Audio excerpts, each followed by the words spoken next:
Ya, teman-teman, para jurnalis dari berbagai media, selamat siang. Assalamualaikum warahmatullahi wabarakatuh. Salam sejahtera buat kita semua. Tadi saya baru saja mengikuti rapat kabinet terbatas yang dipimpin oleh yang dipimpin langsung oleh Bapak Presiden dan dari Bapak Wakil Presiden, dan beberapa hal yang kita sudah bicarakan. Pertama tentang pelaksanaan FIBA Under 20 World Cup. Kita sudah laporkan semuanya sudah dalam keadaan siap. Dan kemudian yang kedua adalah FIBA World Cup tahun 2023 juga. Kemudian ada ANOC World Beach Game 2023 juga, dan PON di Aceh dan Sumatera Utara tahun 2024. Secara keseluruhan ini sudah dalam kondisi siap. Tinggal ada beberapa hal yang perlu mendapatkan perhatian kita. Misalnya untuk FIFA Under 20 World Cup yang tadinya tidak ada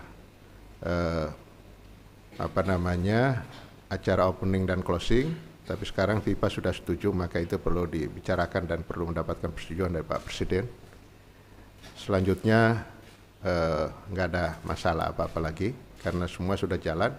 Kementerian PU sudah menjalankan apa yang menjadi tugasnya untuk renovasi semua stadion, dan tempat-tempat itu ada di GBK Jakarta, Jakabaring Bandung, Manahan Solo, kemudian GBT Surabaya, Jakabaring Palembang, tadi Jalak Harupat maksud saya yang Bandung ya, bukan Jakabaring, kemudian Wayan Dipta Bali, jadi nggak ada masalah. Kemudian untuk FIBA juga tidak ada masalah karena kita sudah punya tempat yang multifunction yang akan digunakan oleh FIBA, karena kita hanya menjadi tuan rumah, kita tidak lolos, tidak menjadi peserta. Kemudian ANOC nanti Pak Okto akan menjelaskan, tetapi secara keseluruhan kita siap. Dan PON juga tadi Pak Tom Koni melaporkan itu kesiapan. Kita akan launching logo dan maskot di Aceh tanggal 28 dan di Sumatera Utara tanggal 29.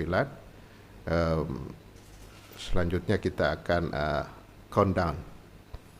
Itu saja hal yang kita bicarakan, dan Bapak Presiden memberikan arahan hal-hal yang belum bisa diselesaikan segera diselesaikan, paling lambat akhir bulan ini saya diminta untuk melaporkan kembali kalau ada hal-hal yang masih belum, tapi secara keseluruhan nggak ada masalah. Baik, itu saja teman-teman. Pak Oktos lah. Ya, nanti kalau ada pertanyaan tentang World Beach Game. Oh, ya. Ya, silakan teman-teman. Ada yang mau ditanyakan? Ya.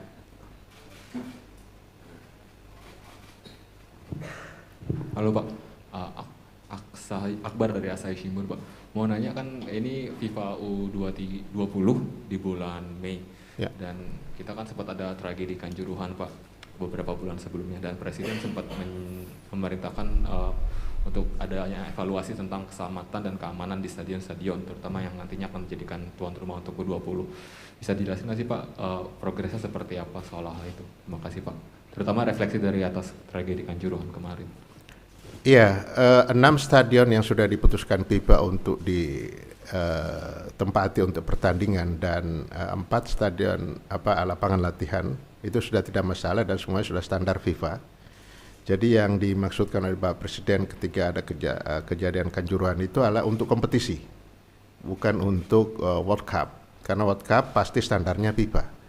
Jadi Kementerian PUPR juga yang mengerjakan itu, jadi semuanya sudah under control dan standar FIFA.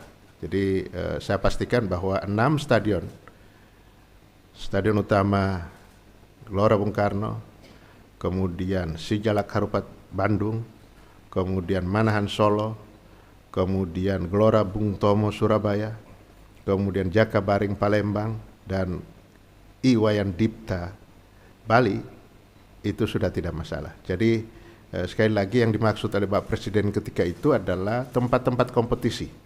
Itu. Jadi nggak terkait, karena ini udah pasti sejak sebelum itu saja ini sudah sangat siap. Kan kita siap sejak tahun 2021, tapi kemudian FIFA mengundurkan ini. Itu. Jadi nggak ada masalah. Oke, ada lagi? Ya.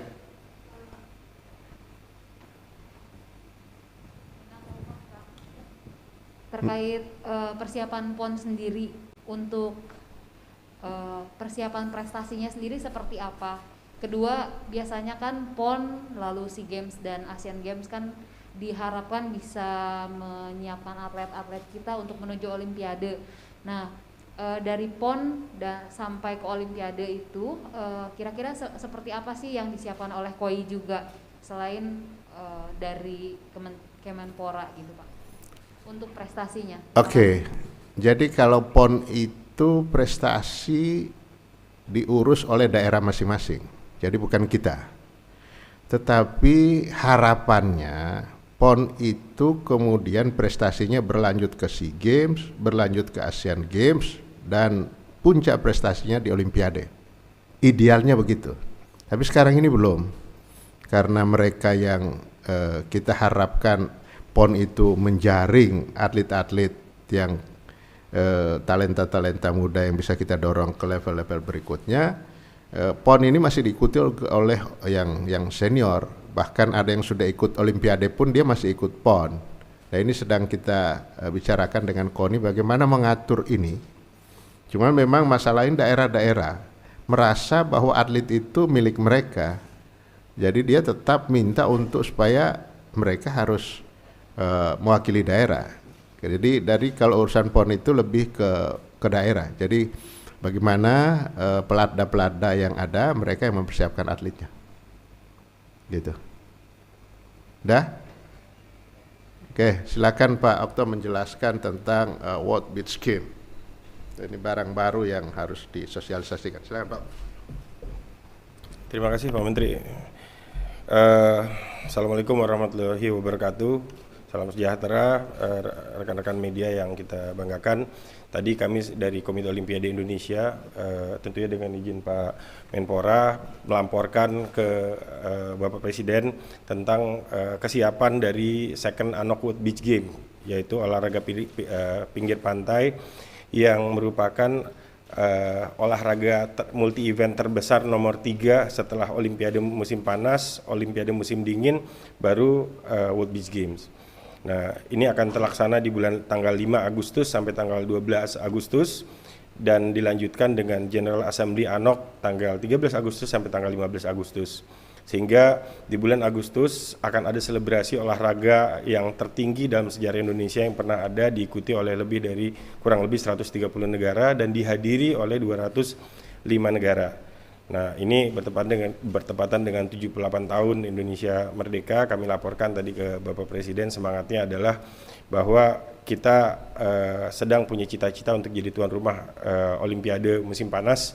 Ini akan menjadi stepping stone yang paling dekat untuk melihat bagaimana kesiapan dan juga respon yang positif yang kita dapatkan dari para tamu nantinya. Untuk diketahui bahwa kami sudah mendapatkan konfirmasi kedatangan dari 205 negara yang akan menjadi partisipan dari General Assembly, sehingga dapat dipastikan di bulan Agustus di tahun depan, di bulan ini, maksud kami di bulan Agustus di tahun ini di Bali itu akan ada 205 negara yang distempel oleh imigrasi Indonesia gitu. Nah ini tadi didukung juga oleh Pak Sandi, akan berdampak terhadap pariwisata kita dan tentunya sesuai dengan arahan Bapak Presiden sejak tahun 2019 untuk menjemput kegiatan-kegiatan olahraga internasional ke Indonesia, diharapkan bisa mendorong perekonomian Indonesia lebih cepat lagi. Dan ini dibuktikan ketika 2008 Asian Beach Games pertama kali diinisiasi di Indonesia, ternyata mampu mengembalikan kepercayaan Bali pasca bom Bali. Sementara itu dari saya, terima kasih. Baik, itulah teman-teman hasil ratas tadi. Mudah-mudahan semuanya berjalan lancar. Sekian, Assalamualaikum warahmatullahi wabarakatuh. Pak, izin Pak, kalau boleh bertanya Pak, mengenai mau tanya soal dampak dari pagelaran U20, Piala Dunia U20, itu nanti ke sektor lainnya itu seperti apa? Apakah ada target-target dan hitungan tamu yang akan datang ke Indonesia? Gitu. Terima kasih Pak. Ya, jadi gini, kita bisa mendapatkan kepercayaan menjadi tuan rumah ini bukan urusan gampang, karena saingan kita hampir semua negara. Hampir semua negara anggota FIFA itu ingin. Oke. Yang kedua, ini adalah kesempatan besar buat anak-anak kita, buat timnas kita biar bisa main di level dunia. Sebelum tentu, kalau tidak jadi tuan rumah, kita timnasnya bisa main. Itu tinggal dihitung aja berapa ininya. Kemudian yang ketiga, orang bisa tahu tentang Indonesia, tentang lingkungan sepak bola di Indonesia, dan juga tentang dampak-dampak wisata. Ya. Nah, yang selanjutnya adalah masyarakat kita bisa mendapatkan tontonan yang berkelas, kelas dunia untuk under 20. Ya, itu bisa di ini. Nah, kemudian berapa yang didapatkan itu hitungan FIFA ya, karena ini berbeda dengan senior. Jadi jangan membayangkan kita menjadi tuan rumah Piala Dunia Senior. Nah, yang value yang paling kuat adalah kalau kita sukses melaksanakan FIFA Under 20 World Cup ini, itu menjadi poin besar buat kita kalau kita akan bidding menjadi tuan rumah FIFA World Cup untuk senior. Itu tidak terhitung nilainya. Saya kira itu. Ya.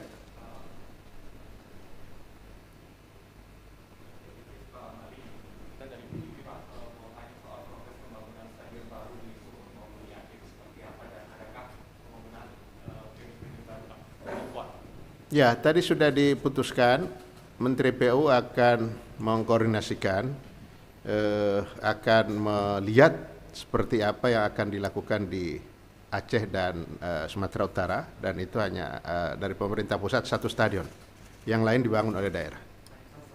Iya, kan beda, pembukaannya di Aceh, penutupannya di Sumatera Utara.